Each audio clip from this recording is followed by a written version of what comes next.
Good morning, channel friends.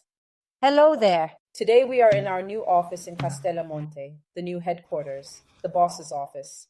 You know we were left over there and he came to the new place over here. Actually, we are 200 men apart, but we seem so far away.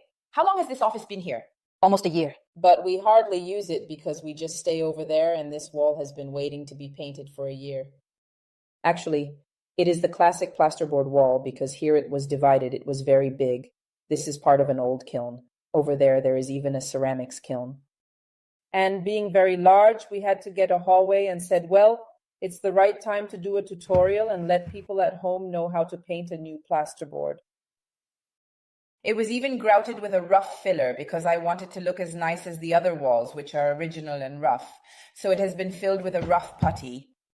And I want to give you the chance to understand how to paint a wall like this with Magic Wall. So without applying undercoats or primers.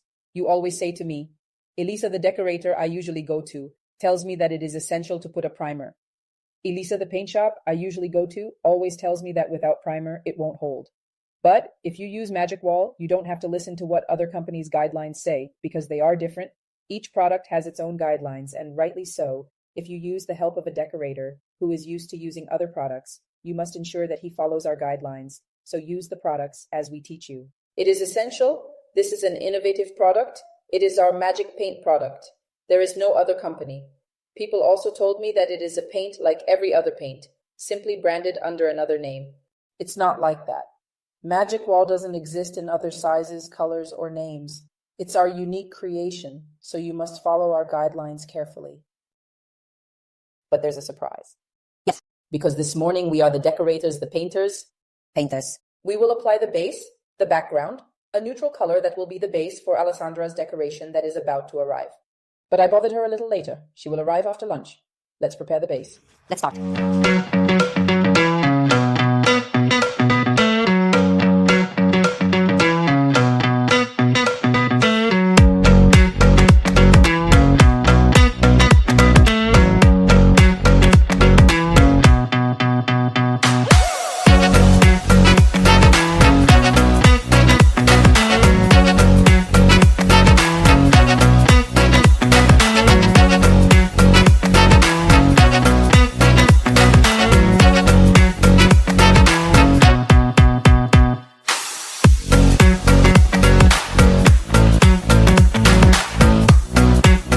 A soft and thick brush should be used on this wall.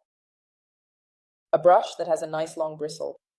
Which is why I do not recommend the other two Magic Wall brushes, the Damon and the Carla, but you should use the Merlino. It's a brush that has a slightly longer bristle. It's been used a few times, with blue and brown, showing slight wear, but it's still soft. We handle brushes well. So remember, the longer the bristle, the less you struggle on rough walls. Now, I know many of you use the roller. The Magic Wall sponge roller is not suitable for rough walls. Some of you, however, tell me that they use the roller with the hair, the kitty, Alessandra calls it. The pile roller, in my opinion, does not work best with Magic Wall, but if you want to try, go ahead. It's not Elisa who can tell you not to do it. Clearly for me, a good brush stroke, in this case textured, as we will do today, a bit messy, is a bonus. So, take a good look at what we do and copy it fully, because I promise you, if you want to do a small wall like this, you'll take an hour. So, a very thick brush with a good reservoir that captures a lot of color. I stir so that I fill it in well. Stroke the edges so I make sure I don't squish it and I keep as much of the color inside as possible. You see that it is full of color. This way you won't burden the wrist, you'll avoid struggle, and you'll paint well without leaving marks. If you squeeze it, it's a mess, okay? Now I'm going to go here and see how well I cover with just one coat. So shaped plasterboard, not done very well. They did not put that much effort into it, to tell you the truth. Look at the partition here. A coat of rough putty, and I achieve a full coverage in one coat. No primer. You have to understand that these are the basics. When using Magic Wall on surfaces like this, the last thing you have to do is prime. Because primer doesn't let the wall breathe. And there could be bubbles of moisture in the walls. Some people have put primer and then found themselves a month later with thermal change, having to burst the bubble because there was water caused by humidity, some terrible things. Okay, so watch out. You don't need any other primer from other brands under Magic Wall. Can you help me? Look at how it covers. I recommend one coat, well applied. You see, I didn't pull too hard. When the brush tank is empty, that's it. You should not overburden, because if you pull too much, then you will be forced to apply 2 coats, and there will be a waste of money. If, on the other hand, I am gentle in the application and don't pull too hard, 1 coat is enough. Another thing to consider, look, I definitely did not go there. Instead, I moved close to where I already had my color patch. Because this is what's truly important. Be sure to avoid the creation of patches and continue evenly. I started here and I'm moving forward.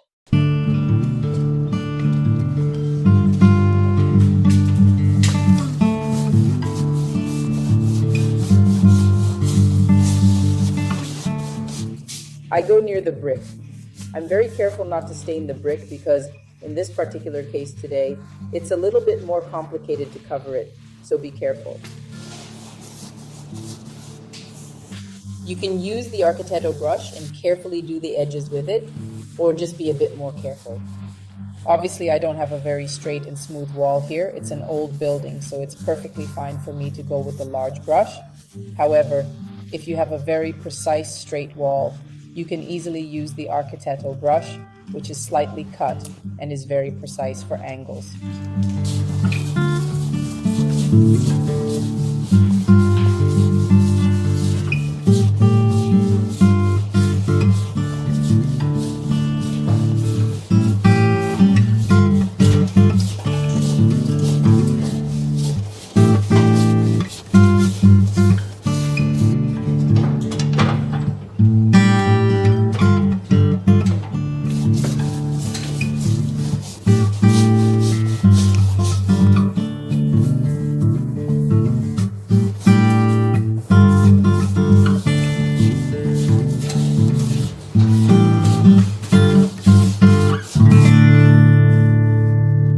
Here we are. Ale, come. So besides this skit, hello, welcome back. If you have never seen her, she is Alessandra Elia. She is a very good professional. What did you study? I prefer not to say it. I went to the scientific high school. But after that, I pursued cultural heritage conservation. I then fully recovered in a second phase. That said, you learn art and then set it aside. So keep in mind this tutorial, like all the other tutorials with Alessandra. Keep them in mind because they are very useful. She is a very good decorator. Moreover, she came here today to give a special touch to this wall on which Emma and I have already applied a single coat of Magic Wall, Giulia's Grey. A very beautiful grey that I love. A single coat on a plaster wall without primers is enough, right? Yes, absolutely. So, we're starting with a textured base. You've told me roughly what you want to do, but I still don't know exactly what you'll do. Actually, I don't know it either because you must know Elisa does this. She tells you what she wants, but only half of it. She says she wants something here, but she'd like something ancient, yet a bit contemporary. You'll see that it is not that easy. Because the secret to having the artist, let's say, free, happy to work, is not to tell them what they have to do. So let them do it in peace. You just have to create something that looks good here. All right, let's move on. So we start by putting this on the tray. We use the leftovers. We create a base using some Materic cream and some color to provide what kind of structure exactly? We'll provide some texture to this wall without moving too far away from the base color, so we will use the Materic cream with a little bit of Giulia's Grey, which is the color we have already applied here, to create a light grey, a tone on tone. This is because Elisa was asking me for a contemporary wall, so by staying with shades of grey, we will definitely give it a more modern accent. But if you want to try to do the same job while getting a more deeply antiqued effect, I suggest you might want to use a délice or a rocher, adding a bit of vintage. The mix of colors greatly determines contemporaneity. So is it possible to do something contemporary with a classic style? Of course. Okay, let's move on. Take the leftovers and tell me how much you want. You can go by feeling. By now we know that here there are no such things as doses. For an entire wall, we'll surely use this jar plus these 2 bottoms we have. It's very little. Yes. But it is to make you understand that everything is needed and nothing is ever thrown away. Beware of one thing. Putting the magic wall inside the Materic cream will obviously make the mixture a little bit more liquid, just a little bit. But a very nice thing is that since the magic wall has resin in it, it will also make it more resistant, and it dries less quickly because it slightly extends drying times. Also because Materic cream dries very quickly, right? Sure. If the first dose you make at home is not enough, it's not a problem. You can do it again. If it doesn't come out exactly the same, it's not a problem for this type of work because it makes sense that an ancient wall is not exactly the same color in all spots. You did well to point out because we often go a bit by eye. I am a bit stingy and I meticulously clean the jars. You can go ahead with the recipe. So let's go ahead and add just a little bit of Giulia's gray to ensure we don't have a completely white wall, which would indeed be out of place. Well done. Let's start like this, and then perhaps we might consider adding some more or not. What do you use to work? A spatula, right? Yes, I take a spatula and start to stir.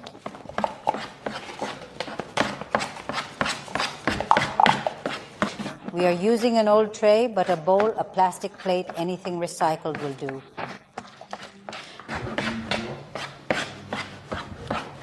The tone is actually very, very contemporary. Let's also say that it lightens a bit as it dries, but the wall has its definitive color. So you can already understand, more or less, what is the lighter tone compared to the wall, but always remember that as it dries, it will definitely lighten slightly because the Materic cream is white and prevails. So, shall we start? What do we use to spread it on the wall? We will use a spatula to smooth the surfaces, which will help us in doing this work. So we take the putty, put it on the spatula, and start doing this.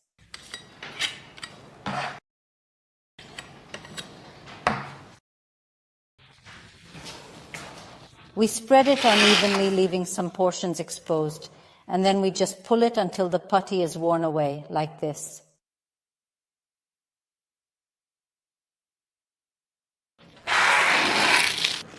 You see that you reach a point where there's no longer enough putty on the spatula, and so it already creates this texture on its own, which is very interesting.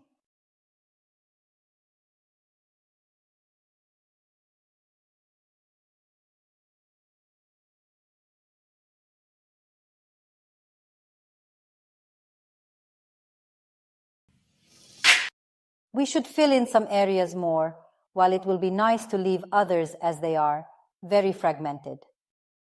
I take some. Let's connect.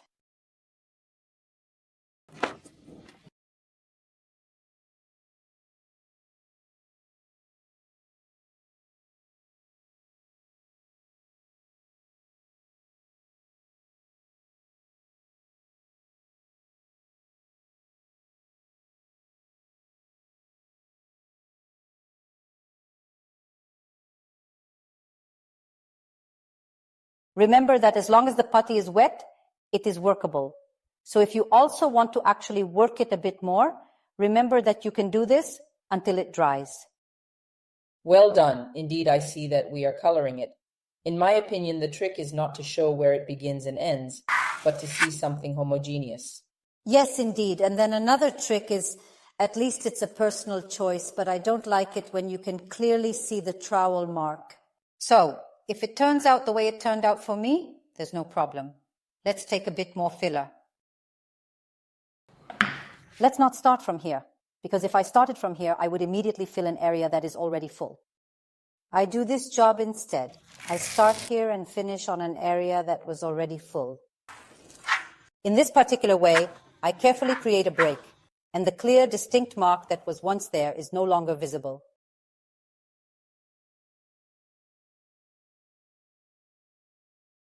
It's beautiful. I let you work peacefully, Ali.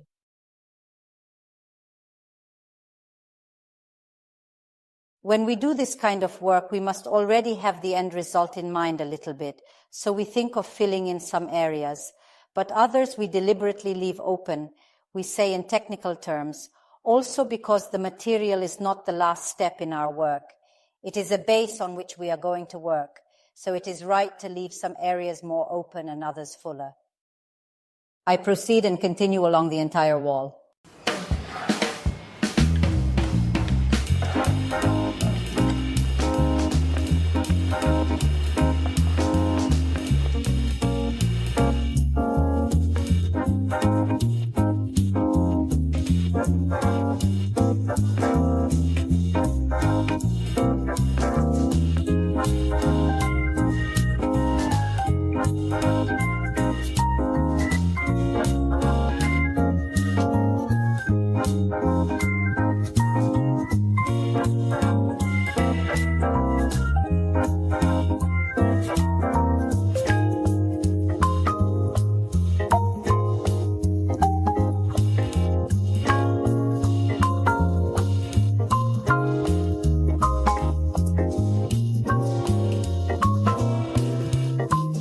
The wall is not yet completely dry, and we are using this to our advantage. Let's create two colors that will blend well with the wall underneath. Will you help? I'll help. We will prepare two contrasting colors because, as we said before, we still need to create an effect that is antique yet also contemporary. So we take advantage of color theory and use two colors that complement each other. In this case, we use the Lucky Forest and the Madame.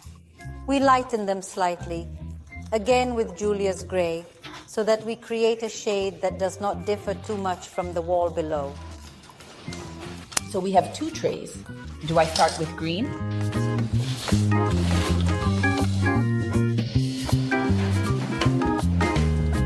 It's okay for now.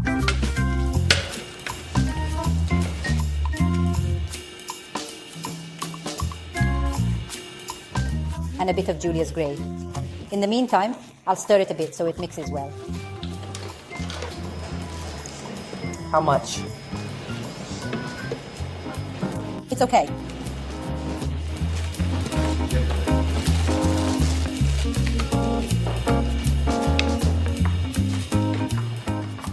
How much will there be? Approximately 80 grams of color with 2 tablespoons of gray? Yes, more or less. I think the green is perfect. And what about this? I would add a little more lighter. Yes, a bit. Okay. Colors are ready. All we need to do is start with our stencil. This is called Damask Elegante. It's a stencil that we're going to use with two colors. We're not going to do it on the whole wall because we have to give it this worn look anyway. So to do the whole wall and then sand it down would be useless. We might as well just stick to a few areas. In some places, I have already covered some decorative elements that are not needed in this case.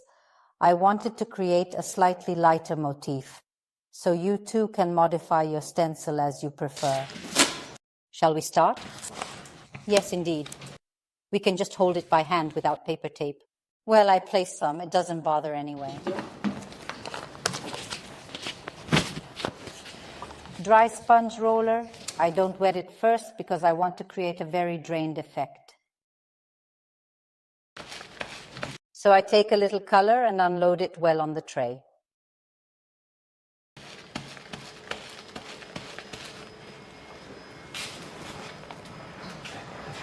I also carefully apply light pressure because I genuinely don't want to achieve a uniform effect everywhere. I want the stencil to be seeable and unseeable.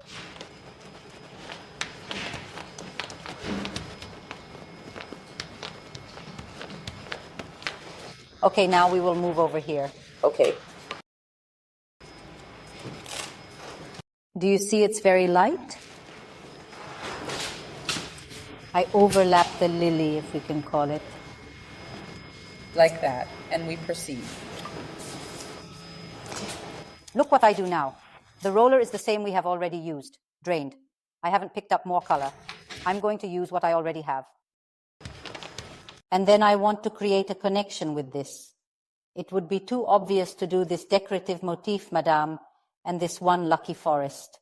By doing this, where we slightly color the base with lucky forest, which is the color we used before, and then we proceed with the other roller, always dry. I carefully take a little bit of color, drain the roller well, and I go here, over the lucky forest that I had applied before, always in a very fractured way, and I proceed to create a harmonious mixture between the two distinct colors.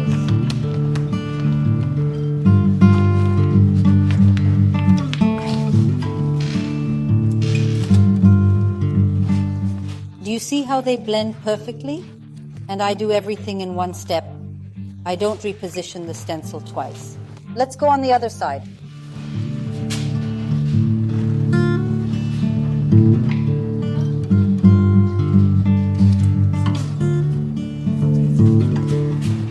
I continue with the roller still loaded with the previous color and also add a light touch of green.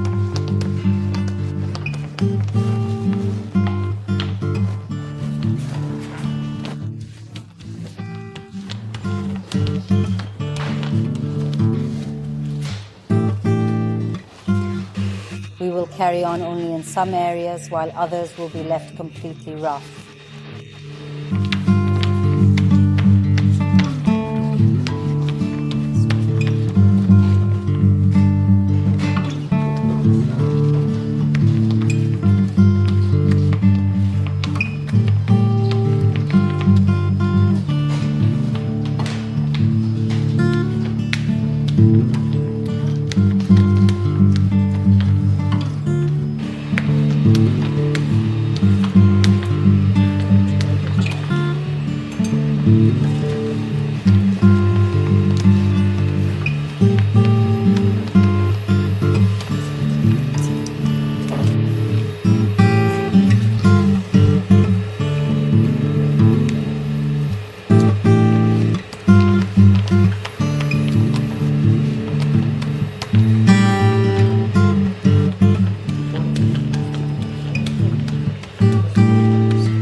What would you like to do on this wall now? Look, while it's drying, I would like to add a color glaze. I would like to create a shade using vintage and Giulia's gray. More vintage or more Giulia's gray? Half and half, roughly speaking. Today I am taking advantage. Since all the colors are available, I use them, but you at home can too, with just the 125 ml cans. This can here. Okay, that's enough. I'm going to cuddle this can here tonight. I'll remove the tape I put on the edge to avoid getting it dirty. I'll close it and I'll use it for a lot of other projects because it was a 2.5 liters can that was already open. And as you can see, I used it for a lot of things. So, listen, vintage, you said it's about 50-50. Let's try 1 spoon and 2. It's okay like that. Excellent, 2 tablespoons. And then we add a bit of water as it needs to be a veil.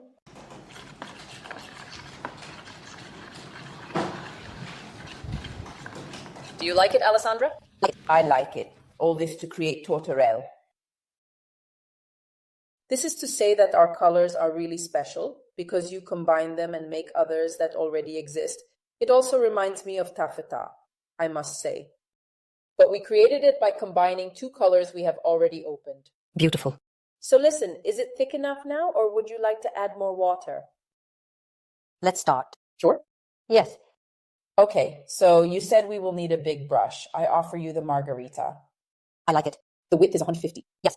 It's the widest one we have. The other is the 120. So let us see how you use it. And what you do. Of course. Ale, do you like the thickness? Perfect. We made it nice and fluid so it doesn't cover too much the stencil you made this morning. Yes, because Magic Wall is super covering. Look, let's do this. Since you have to decide on the right veiling, you keep a bucket of water nearby, a well-wrung out cloth, but damp, if you want a sprayer too, because it depends a lot on the wall you have and how hot it is. And so you can decide. I'm starting and you tell me if it's okay what I'm doing. Yes. We always work in a highly localized manner. We don't go over the entire wall with a glaze and then sponge it. Piece by piece, that is, a small piece like this, and then, without waiting for it to dry, we go with the cloth to gently remove a bit, but also to evenly spread our color. Remember also that she is doing a magic wall wash on a magic wall base, so it's obviously quite smooth, right? If we had done this magic wall wash on a wall that was perhaps in lime or another paint, it would perhaps absorb more, wouldn't it? So we should have diluted even more. The interesting thing, and you can see it while it's still wet, is that it has a different absorption on the wall and where we have put the plaster together with the wall. Why did we make this step before? Because we wanted to create this effect afterwards with the veiling. If we had worked only with the wall painted with the wall, we would not have had this difference in color and absorption. Here I did it. You can see it. She's already removed it. Notice how beautiful it is in spots, with there is texture and where it's smoother. It's very particular, this point. Again, you can see it very well. Where she has already removed, you see how it becomes lighter. The texture is very beautiful because in some places you can see it, whereas in other places there it's smoother. Working on small areas anyway allows us to connect without letting it dry, without showing the joints. That's right. And if the cloth is too full of paint, you rinse it off in the bucket we have prepared nearby. Don't wait to take the bucket, you might forget.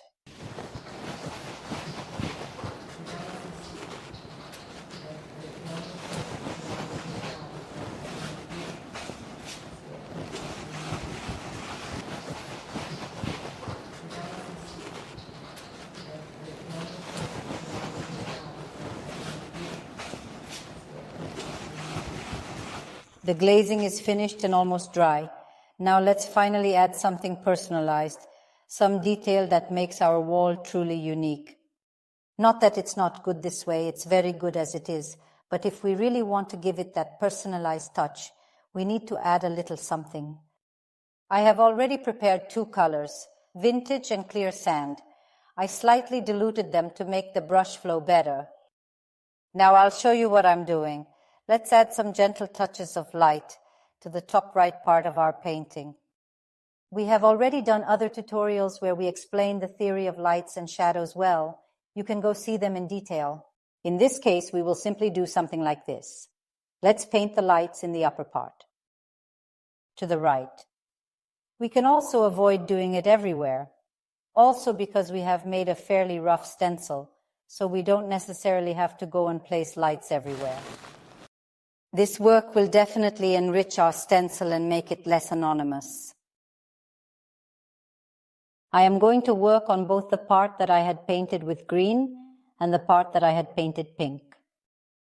See how much it changes with just a few touches of color? Voila. After completing this step, I move to the second color, vintage, and will not create a proper shadow, that is the stencil shadow, but a cast shadow, meaning the shadow my subject casts onto the background it rests on. I will always stay on the left, because obviously if I have the lights on the right, I can never have the shadows on the right. The shadows will always be on the left. And I'll do this movement. You see, I intentionally lean on the other arm. This is because after a while, the wrist gets slightly tired. So, especially if you are at the beginning, to make the work lighter and also to have a steadier hand, you can lean on the other wrist.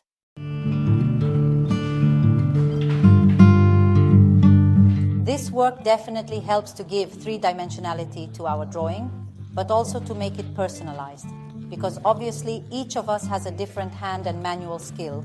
So by doing this work, it will no longer be a mass-produced job, but it will definitely be a unique work.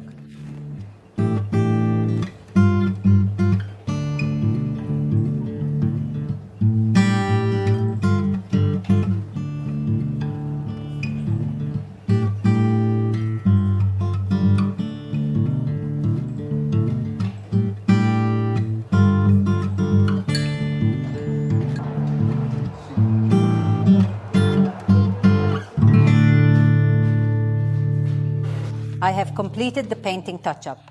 Now we are going to add one last touch that will really make this wall look antique. With the fine sandpaper, the fine grit abrasive sponge, I will do these movements.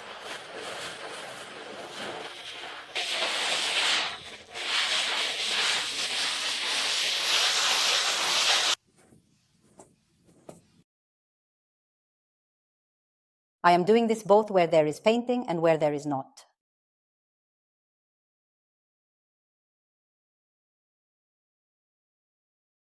In some areas, I will press harder with my hand so as to create more wear. In some others, I will keep it lighter so as to have only a slight abrasion. The final result should not be homogeneous everywhere. This will help make the effect even more realistic.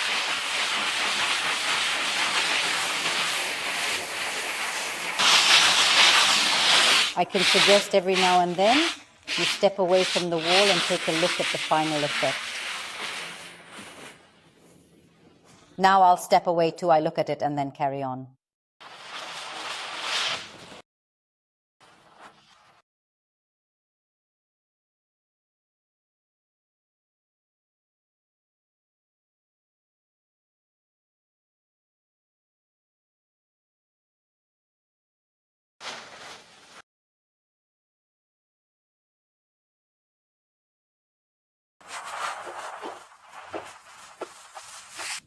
This makeover is finished.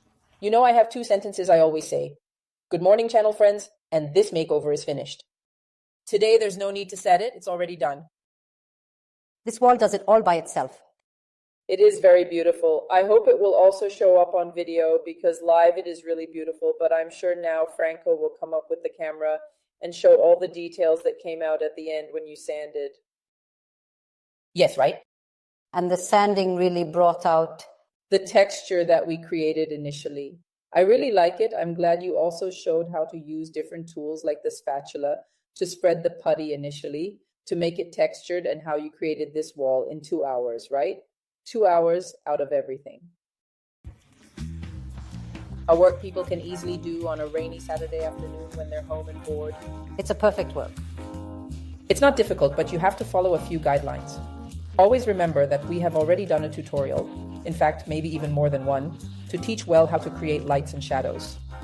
At the end of this video, you'll find the link to the other 2 videos, so you can look for them and watch them carefully. You'll see a playlist with Alessandra on our YouTube channel for her entire tutorial collection so that you won't miss any. Okay? Perfect. If you truly want to learn her art live, though, you have to be willing to make some sacrifices and go to a retailer. A very ugly sacrifice where you will eat, laugh, joke, and learn, right? And have fun. And have fun. So please look for Alessandra at Magic Paint retailers, where you can follow one of her courses focused on manual skills like leaves, lights, shadows, and marbles. Pouncing. Many courses. Many courses. Look for her. Where can they look for you? They can find me on Instagram and Facebook, Alessandra Elia Terra. And they can find you on my group, I Love Magic Paint, where there are all the Italian retailers who post the flyer with their courses. If you can't find the nearest course, post on the group, tag her, Alessandra Elia Terra. Where should I look for you? How do I know if you're coming near my house? Go to the website, www.magicpaint.it, in the retailer section. They are all divided by region and province, so you can't go wrong. Indeed, we are good. Extremely good. See you at the next makeover. Goodbye!